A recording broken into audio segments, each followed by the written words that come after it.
Hi, besties. Before we dive into the episode, I just want to provide a quick disclaimer. You Are the Healer is here for empowerment, storytelling, and those aha moments, but it is not a substitute for therapy, medical advice, or professional help. I'm sharing my experiences, education, and opinions to support you, not to diagnose you. Everything you hear on the show is for informational and educational purposes only. You are responsible for your own choices, healing journey, and how you apply what resonates. If you need deeper support, please reach out to a qualified professional that can support you on your healing journey. All right, disclaimers done. Let's dive into this episode. Welcome back to You Are the Healer in our season of The Borrowed Mind with all of our guest speakers. I'm so excited to introduce Ken Miller to the show. Thank you. I appreciate the opportunity to come on your show, and I'm looking forward to our conversation.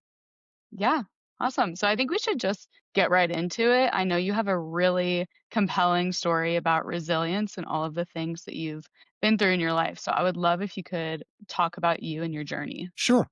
Many times they call it the hero's journey. I don't know if I'm a hero, but it is my journey, and I'm going to try to share as much truth as I possibly can. And we'll go from like a 30,000 foot view.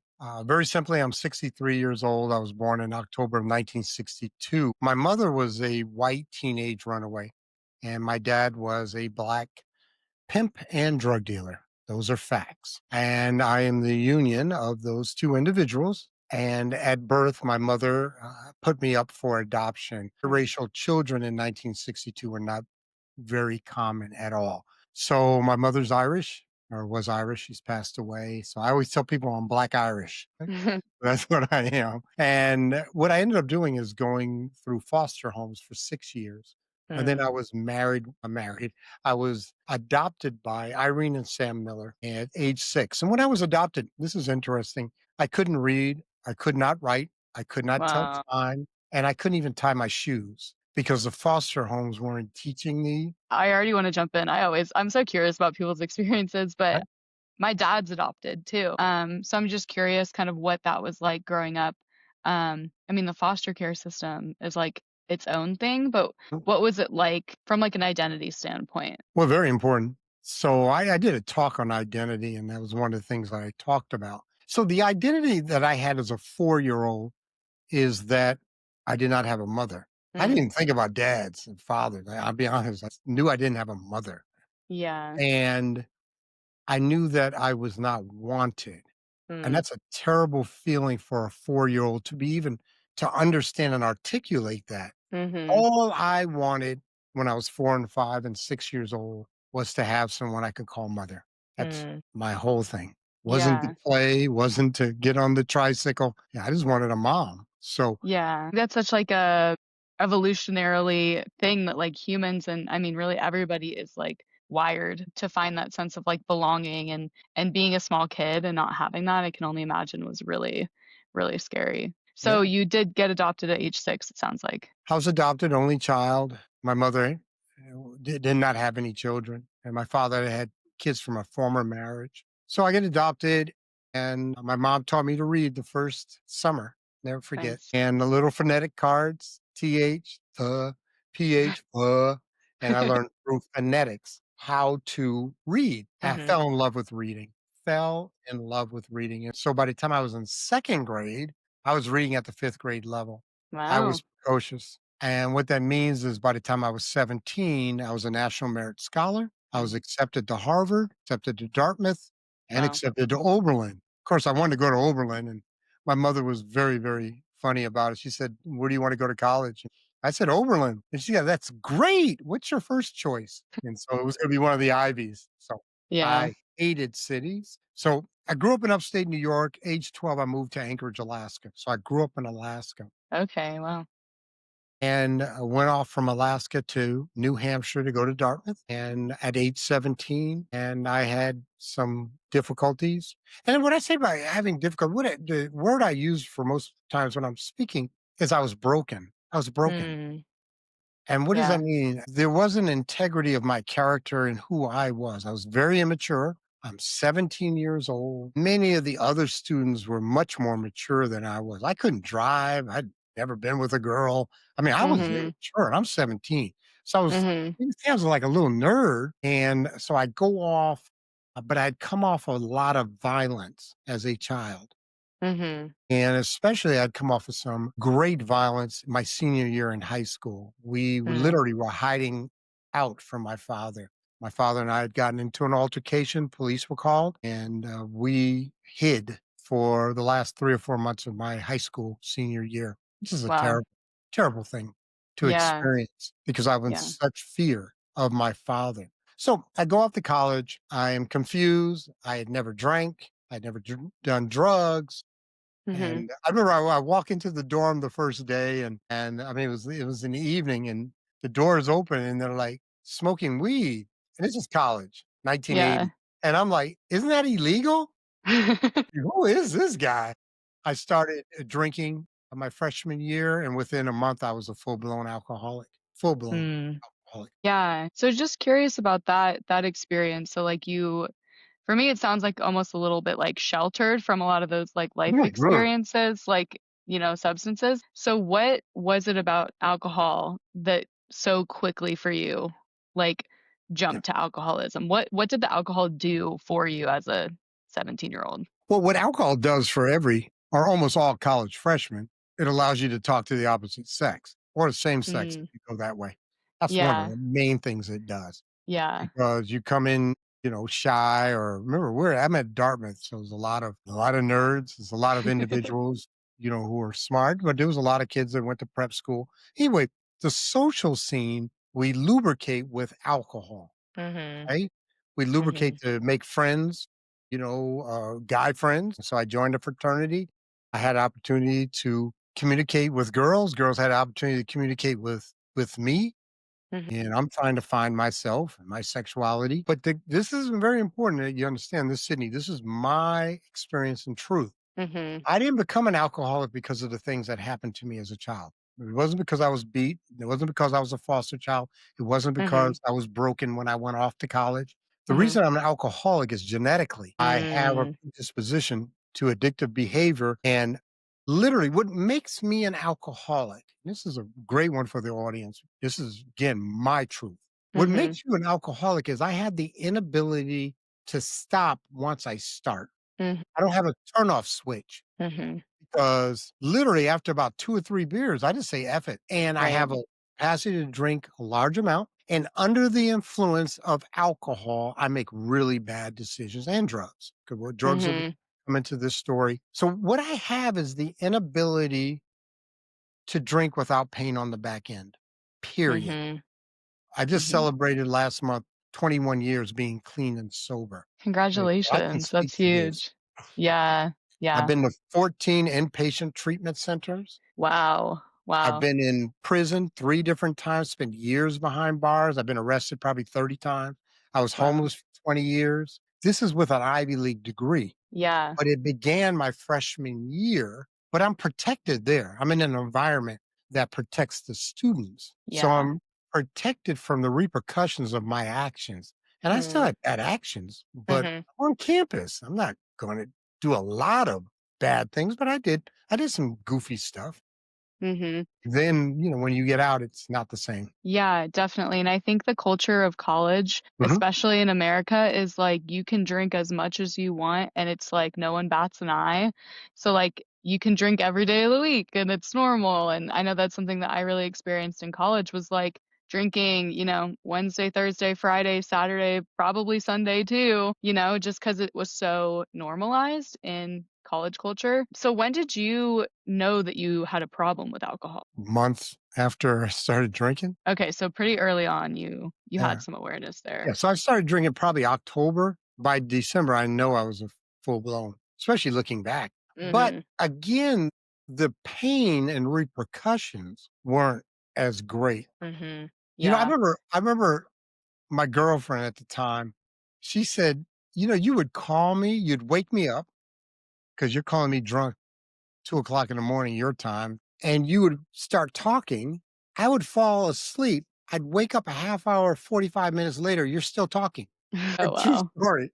Yeah. And this is back in the day, it cost money. My mom was Oh, paying to. yeah, wow. Yeah, this is not WhatsApp, it's not free, okay? This Right. is 1980, 81. And, again, new. Literally, I drank for 6 months. I come back home from college. My mom sends me to my first AA meeting. First Wow. one. And this is like unheard of. So if you're looking at me, I look fine. And I'm 18. And I'm going to Mhm. AA, all these old white dudes. And so that didn't stick too well with me. But she knew because my father was an alcoholic. Mm. The adoptive father wasn't. Oh, But yeah. but see, and so there was a part of me that says, well, I'm not gonna be alcohol. I'm never gonna be anything like my dad. Yeah. So what was it like going into AA at 18 years old, with a bunch of people that don't look like you? They're much older. Like, what was your experience like? So when I went in when I was 18, I went to the meeting in Anchorage, Alaska. It was on a Sunday. I know the exact church. I can see it. And I Mhm. walk into the meeting and there was like 10 white females. And I'm like, oh, this is cool. I like this. And I didn't and then we do the meeting. Remember, it was my first meeting. And they Uh-huh. come to me after and they said, we just like you to know that there's like men's meetings and there's women's meetings. And this is a women's meeting, Oh my but we could gosh. tell you were new. So So we didn't say anything.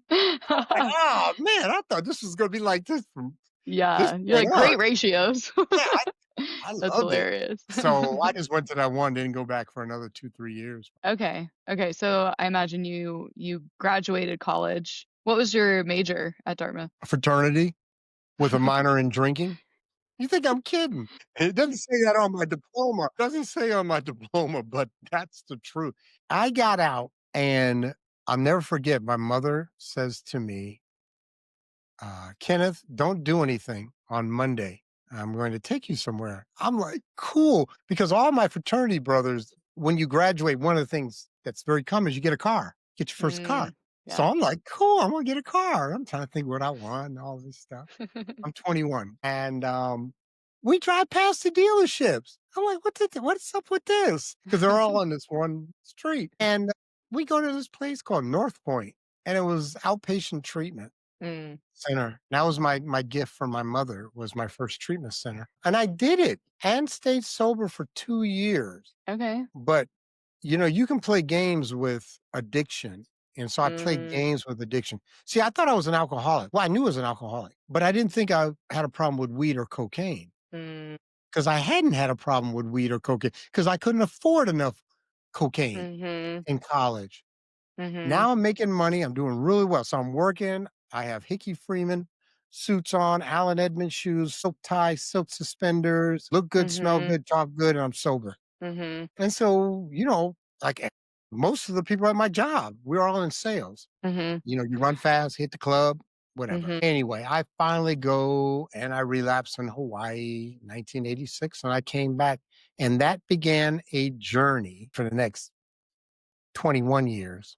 I was to be either homeless, incarcerated, in treatment, or in between those Wow, 3. wow. 21 years on the streets. That is a very long time. It is. It Yeah, is. Too long. Too yeah. long. Okay. Mhm. Yeah.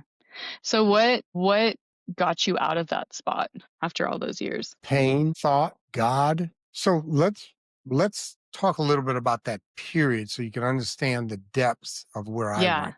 definitely. So I get out of college, I'm working corporate, making $50,000 a year in 1985, which is a lot of money.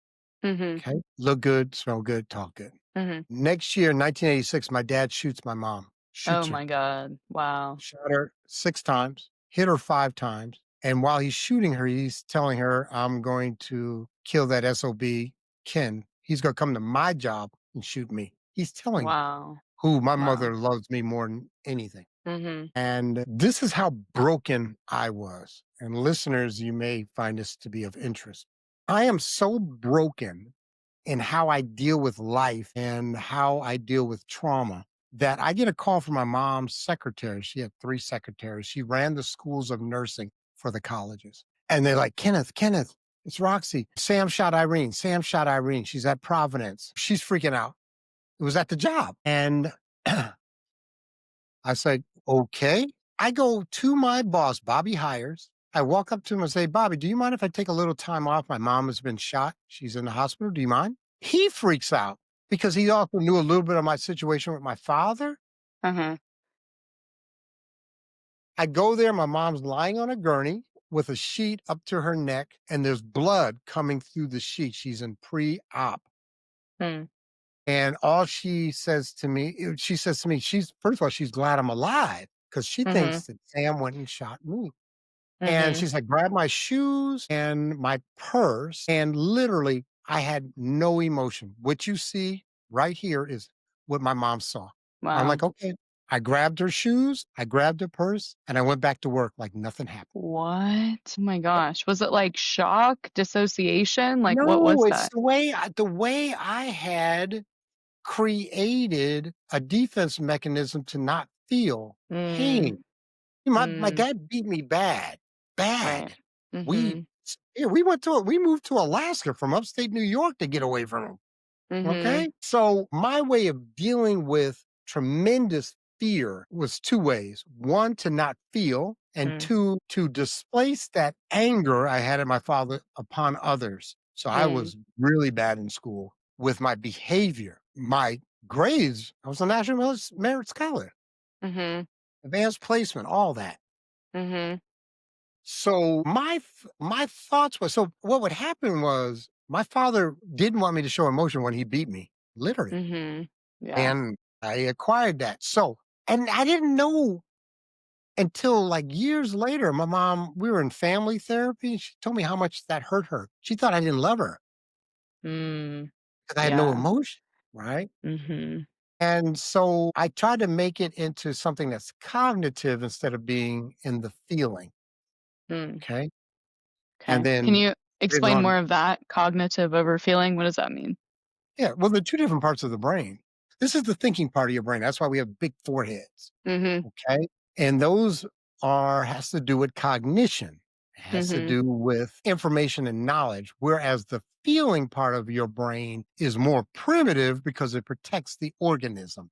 Mm. And it also makes sure that the species continues existing. Mhm. So your sex drive is there and your anger and fear are Mhm. located in this primitive part, this lower Mhm. part of the brain. My thing is, I was so afraid many times of my feelings because what happens is when I have great fear, usually it'll manifest itself as anger and I Mhm. will something or somebody. Mhm. So I had a bad habit. I used to punch out windows. That's what I would do in college, Mhm. at least 3 occasions that I can remember. Yeah. And, and there's people that punch walls, you Yeah, know. totally. I think especially with a lot of men, it's like you're Oh, conditioned yes. that anger is okay to feel. And so, it's okay and it's healthy to express it. And you've seen it exemplified for you as well. Other people in your life, I think typically with men, it's like you see the demonstrations of anger, but you might not see someone experiencing fear or experiencing sadness. And so it's almost like the surface level emotion that you can express when it's like the thing that's really driving the anger is something more like intense fear or something like that. 100%. I've been talking about this for 15 years. Yeah. Under all anger is fear. All Mm. 100% of anger.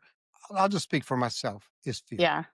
But you Yeah. got to understand what is fear? What is fear? Fear is the future anticipation or expectation of pain.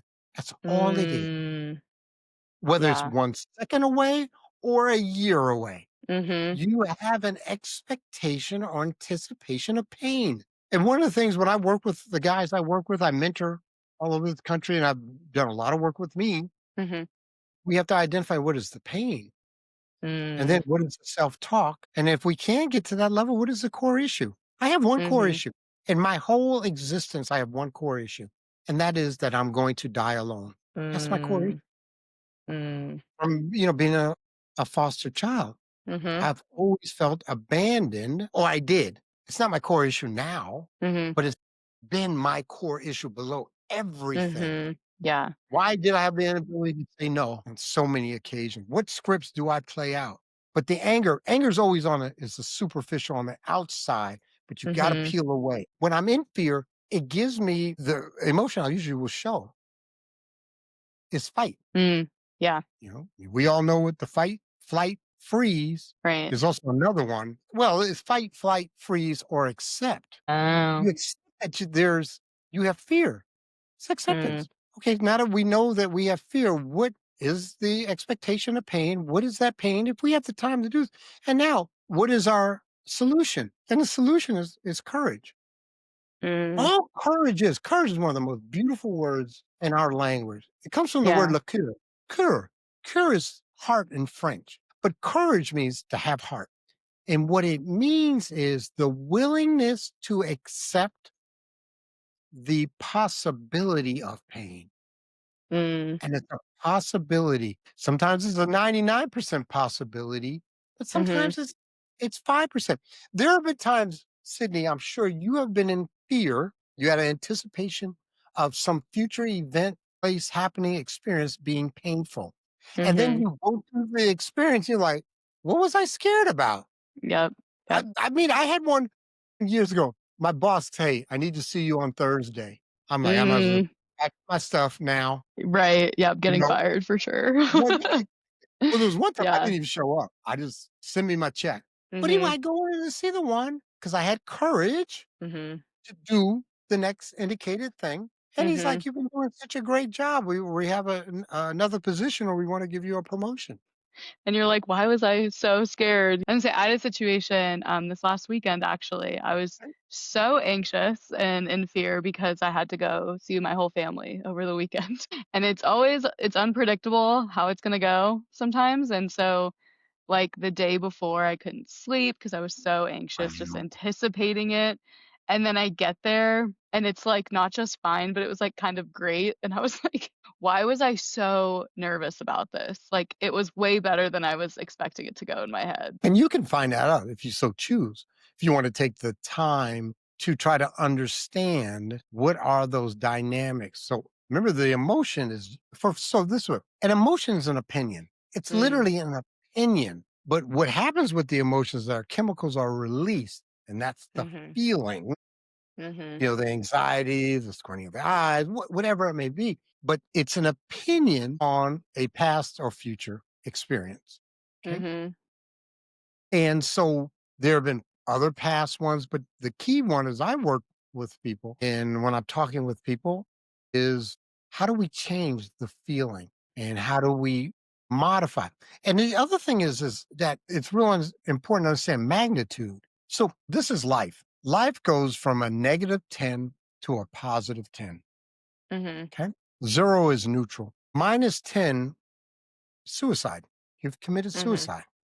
Okay. mhm, I lived in six, sevens, and eights. That was my daily existence on the streets because I'm always in fear mhm, of somebody I've ripped off, somebody I owed money. I always had warrants out for my arrest, dot, dot, dot, mhm, dot. mhm, Plus, I'm in fear of myself. mhm, Literally, I'm in an adversarial relationship with myself because there's a mhm, part of me that says, go do this crime, go do this, mhm, go do something else that's going to make you feel less than or is shame based. mhm, Okay. Then there is the up to a plus 10, okay? I smoked crack cocaine or smoked it. mhm, You can do a crack cocaine hit that's a 9.9. mhm, 10 year heart will burst, but it's mhm, 9.9. We call them bell ringers, okay? mhm, I've made it a conscious decision. I just stay 3, 3 to 6, 3 to 7. I'm cool with that. Every once in a while, I'll mhm, have something that's beautiful with the grandkids or with the family or with my wife. That's mhm, an 8. mhm, But I don't seek and but more importantly, I don't ever get below like a -2 or a -3. mhm. There are days that I'm depressed, and you know what I do? I say, "I'm depressed. No, I'm you down." accept it. I accept it, and Mhm, I don't try to find out why. I have the exact same situations that I had the day before, and I wasn't depressed. Sometimes it's just organic. And mhm, so what I do, I don't beat myself up for being depressed or not working. mhm. And I usually grab a pint of Haagen-Dazs butter pecan ice cream, and I get in bed, Mhm, and I eat my Haagen-Dazs and watch a little TV or read a great book, and mhm, then I go to bed, and I'm usually fine the next morning. mhm. I haven't Yeah, had depression that lasted more than probably 2 or 3 days in 20 years. yeah, yeah. And I think that paints such a good image for people to kind of understand what your life was like when you were, on the streets in and out of jails because, like, a -10, like, we can feel the magnitude of that, and then a, +10, and it's like you were rotating between these Yep. extremes, and it was almost like I can imagine that the lower that you get on the scale, the more the, like, drive is to seek out those things that bring you up to a 9.9, because you're trying True. to escape that pain that you're experiencing. So it's like the more pain you have, the more of the drive you have to find something to take it away. Walk me through what happened when you were going from working in your nice suits, your nice cologne, into substance use or becoming homeless. Like, what was that experience like? It was brutal because you always know where you've been and who you were. Mhm. It's one thing to grow up in a bad neighborhood or grow up in the hood or grow up in, broken family, broken everything, having brothers that are in and out of prison, sisters, with Mhm. knuckleheads or whatever. I didn't grow up in that. I grew up Uh-huh. in a middle class, upper middle class, Anchorage, Alaska, Ivy League. I Mhm. get out, I relapse, and literally I relapsed in 86. And by 88, I'm in the missions. That means I'm on the streets Okay. I was in gonna ask. mission. Okay. And Wow. it didn't take long. I went to my first inpatient treatment center. Mhm. Again, I've been to 14 of them. The first few years, I'm drinking, I'm out there hustling. So, what does it mean to be a hustler? It means we do whatever we can to make money. So, my Mhm. main thing and what became one of my main things is I became a male prostitute, is what I Mm. did. Wow. And because I'm good looking black male, Mhm. and it was individuals that would pay me, they weren't women, to provide services, and I'm taking that and smoking crack, but I'm Yeah. hating myself. Yeah. But it's weird, like I said, the trauma what I hadn't told you about is that I got raped. I was raped by another man. Mm. Mm. And it's always really, I don't say good, but I'm so understanding of women when I know what it feels like to take a 3-hour shower and still feel dirty. I know what that's like. Yeah. I know what that walk is when you leave the perpetrator's Mhm. place and then you blame yourself for putting yourself Mhm. in situation. I know Yeah. when you say, if I hadn't done these drugs or I hadn't drank that much, this would not have happened to me. And Mhm. you get the sense that you don't trust yourself, and just that sense Uh-huh. of feeling dirty. I just felt so Yeah. dirty because that's not the way I was flowing at all. But once Mhm. that it opened up a door where I'm like, "F it," and if I have a money maker, I'm gonna do whatever I can to make that money so Yeah. I can continue being oblivious to my circumstances. I almost felt Mm. at the end, this was my lot in life, and that's that Mm. self-pity. Terribly emotion to have Yeah. is self-pity. Because Mhm. what it takes away is agency. Okay, it takes away my responsibility for my happiness. My responsible for being an upstanding individual. And so I did it. Mhm. And this is another big one, Sydney, is that for many people who have either raped or in the sex trades, it's a secret. It's our secret. And Mhm. killing me. Yeah. It that secret was so bad that that was one of the most important things I had to do when I got well, is to take away the power of the negative secret. And I commend you so much for sharing all of that on here and what I can imagine to a lot of people, in your speaking events and things like that, Huh? because the pain and the shame that you experience when something has to be a secret, when, you've had a negative experience and you feel like I can't tell anyone because like just the shame eats you alive, but the antidote to it is sharing it with other people. And I can think of, the people that will listen to this and hear your story and like I just have chills thinking about it because the representation that, you're not alone in your experience and, people unfortunately know just what it was like, to be, assaulted and have your power and autonomy taken away. It's a terrible experience and it's also so important to talk about it because then other people will know that they're not alone and they won't,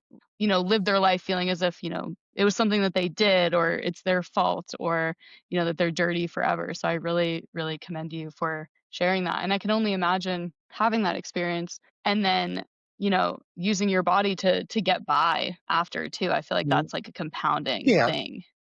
yeah, you know, I have talked to over 150 working girls, Mhm. okay, prostitutes. I was Mhm. one of them, but so because we have our own world and we would sit around smoking crack, Mhm. and drinking in the so we lived in out of motels, okay, Mhm. and I've done this in 4 or 5 different cities, and the interesting they really liked me because, number 1, I didn't stress them for sex. The last thing on my Mm. mind because 'cause they're Yeah. always getting stressed or approached whether or not they're turning a trick or whatever. The key thing is I would just talk to them as another human to another Mhm. person to another, because 60, 70% of them have children. But I will tell you this, 100% of the street level, at least working girls that I've had conversations with have had child or young sexual abuse, period. Mhm. Because I would talk to them about it. Would talk to me. Mhm. They would talk to me about it. Every Yeah. single one. Mm. Because what it does is it shuts down. To us, it's just an action to a Mhm. means, which is to get our drug of choice or pay the pimp or whatever it is. But you don't need. So the part about letting it go, that is to take away the power of it being shame versus, in times when I'll talk about this, guilt. The difficulty with shame is a I am statement. I Mhm. am less than. I Mhm. am not valuable. I am. Guilt is I did. Uh-huh. I'm guilty of all the stuff that I've been convicted of, and that was only 1, 2, 3% of the things I did on the streets. Mhm. And remember, that's why I said I'm not saying I'm worse than, but you've got to understand the level that I reached Mhm. is it's rare that people will survive Mhm. because again, there's agency and there's self-talk and there's a sense of how we deal with the world that most don't come out of that go to that level. They're either Right. dead, Mm. they're in prison, or they're in their addiction to this day. Right. Most of the time, dead or in prison. Right. Yeah, a lot of people don't reach the point where you're at now after experiencing something like that. No, no. I own Yeah. 5 businesses. I'm a millionaire, Yeah. okay? I have people I mentor, I coach, I Mhm. speak. I have a book club that's free. I mentor for free. I speak Mhm. across this country many times for free. So, how did you come back from all of that? I know we kind of touched I on it a love it. little bit, Yep, right? yep. But like, let's get Uh, into it more. let's talk about the solution Yeah, because I can sit definitely. here and tell you stories for the next 3 days, Right, okay? right. I mean, literally stories. I bet. Well, here, let's go to September 22nd, 2004. I wake up in a closet. 'Cause I'm living in a closet, a broom closet in this rooming house Mhm. that my sugar daddy used to live. A sugar daddy is an individual that will take care of you, like, full time. Mhm. Again, you're providing service, but it's not just a transactional. You live Mhm. it's a sugar daddy, and you can always contact that person. Anyway, I'd lost my sugar daddy, and, so now my jaw is wired shut Mm. because 'cause I'd had got my jaw broken twice in the month before. Jeez. The landlord opens up the door and he sees this person with crack pipe, lighter, some empty 40-ounce beer in the closet. Mhm. I've been in there for 2 days, and I sort of liked it because I didn't have any input, no external. It's just this dark closet, Mhm. and I just wanted people to leave me alone. I wanted life to leave me alone, Mhm. and so he kicks me out. I go to the library. I go to sleep underneath the microfilm machine. I remember that, the Washoe County Library. I get up, let's say about 1, and I'm suicidal at this point. Mhm. And I had already tried to kill myself twice, and I would have been successful. I, you just know when you know. Mhm.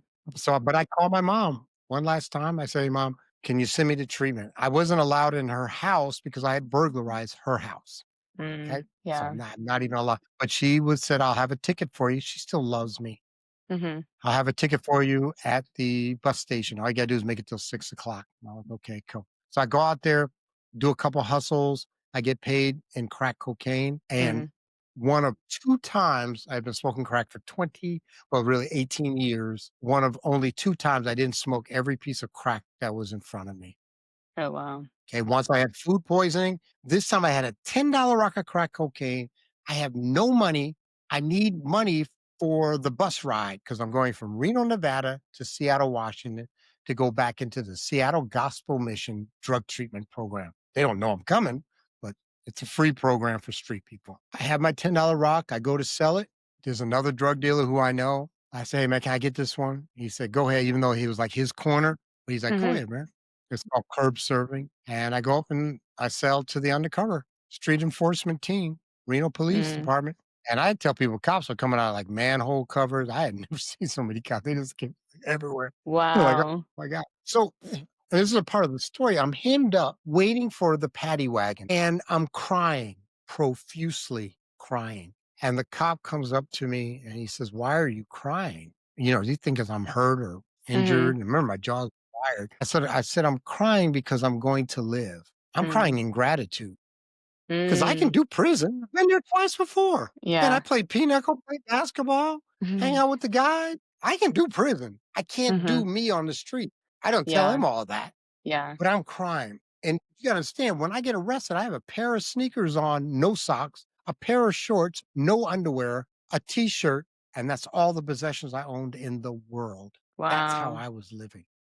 I Wow. have blisters on every finger of my hand because I'm trying to light the lighter to smoke my crack. I have blisters on all my fingers because all I do is walk around hustling, literally walking Mhm. around. We call it the little loop and the big loop. Mhm. And I got breakouts on my face, from picking at myself. I Mhm. weigh 160. I weigh 200 plus pounds now, 205. And I'm about Mhm. 162 at that time. I'm a mess. And my Mhm. my jaw's wired shut. And so I go into jail. And the beautiful thing about a month later, I'm laying on the bunk, Unit 13, Par Boulevard, which is the county jail. And God and I had a conversation. No, we didn't have a Mm. conversation. He talked to me and I listened. Mm. And he said, "It's not gonna be easy. It's not gonna be without pain, but I will be there with you." Mm. Had you had I love telling this story. Yeah, I really am Go ahead. enjoying it. Have you had a relationship with God up until this point? Like, is that religion was that ever something in your life? Very poor. I didn't grow up in a church. I grew up as a friend, which is Quakers. Once every 4 or 5 months, mom and I would go to church. I never saw my dad go to church ever, Yeah. Yeah. okay? Near the adoptive father. So, Mhm. it takes 3 months to go to prison. I get sentenced to 6 years in the penitentiary for a $10 rock of crack cocaine. The judge guaranteed me. He said, "You next time you come in my courtroom," because I would always go in front of Judge Hardesty, "I'm giving you the habitual criminal statute." My next felony was 25 to life. Wow. That means I have to do at least 25 years with Wow. my Ivy League education if I stole $51. Wow. Okay, that's a felony. Yeah. Okay. Remember, I had 3 of them: drug Mhm. possession, drug sales, and burglary are my Mhm. felonies. Mhm. So I go into got 6 years. I'll get good time and all that other junk, but anyway, I go in and this is the another real important part, probably one of the most important. So I have God, which just tells me that whatever stress, whatever discomfort, we can get through this together. Just Mhm. believe in me.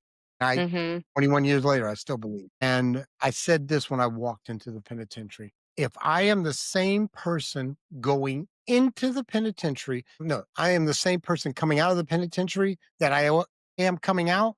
I mean, coming in. Mhm. Sorry, I said that wrong. Then I'm I going to know have what the you same mean. results with Right. we go back out.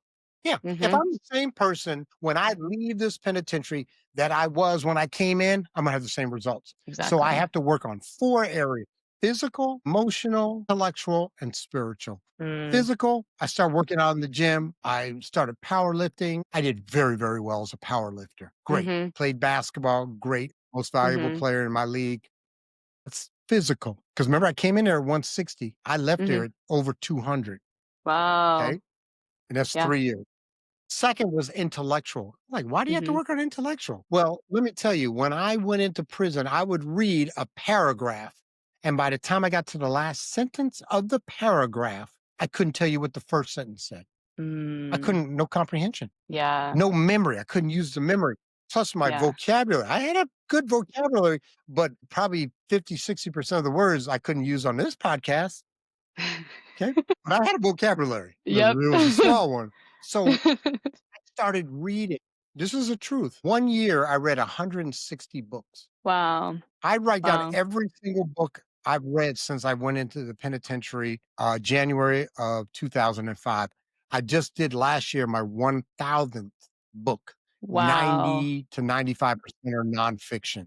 I write it Nice. down, I rate them, who the author, how many pages. I just finished last year, my 1000th book Wow. since I Nice. went down in 2005. Okay, Yeah. so I'm reading. I ended Mhm. up reading like 300 books while I was in prison. Uh-huh. That takes care of the intellectual, plus I'm teaching in the school because I have this background. Third thing, probably the most important, was the emotional. Mhm. 'Cause remember, I had these secrets. Mhm. You don't go into prison and say, "Yeah, I was a male prostitute on the streets." No, Right. No. no. I don't say that on the streets, okay? Because people will treat you differently, and Mhm. I was not willing to be treated differently Mhm. at that time Mhm. because of my secrets. Plus, they were secrets. Nobody knew about them, and Right. I'm shame-based. I'm hating myself because that's Mhm. about the lowest thing you can be. In a penitentiary, a child molester is the lowest thing you can be, but on the Mhm. street, we don't see child molesters. But on the streets, a male prostitute, well, it's about as low as you can be.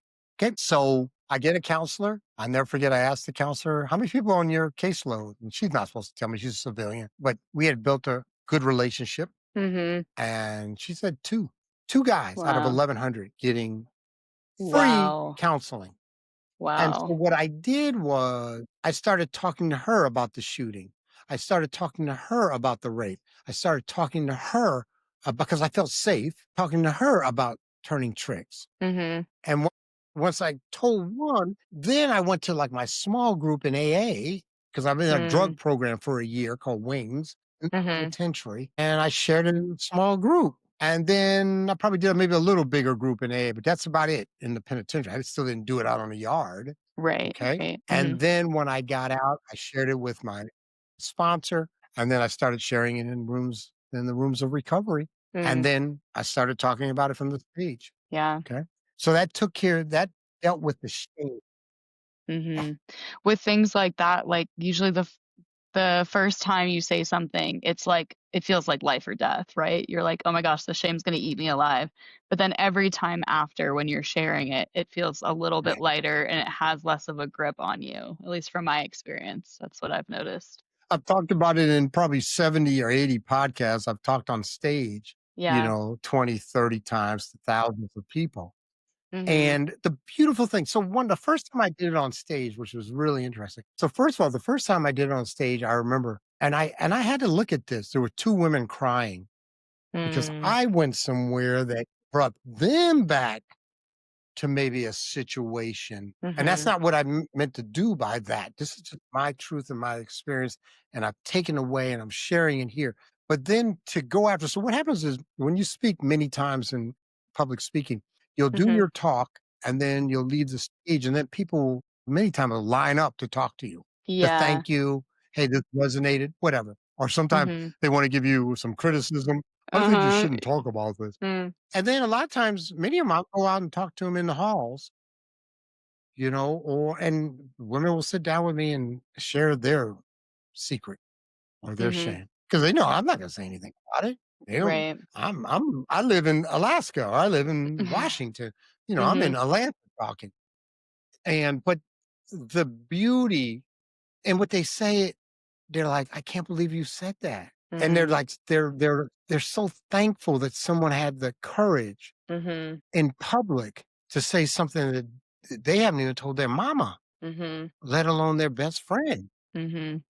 You see what I'm saying? Or a counselor.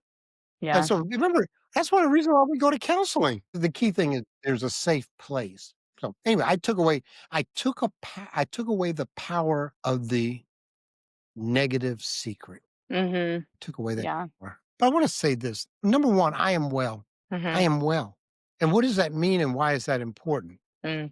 There are some people who are always working on themselves. Mm. They got 20 years clean and sober, 15 years, great life, great family, but they're working on themselves. Mhm. I am good with good. I don't need to Mm. be great.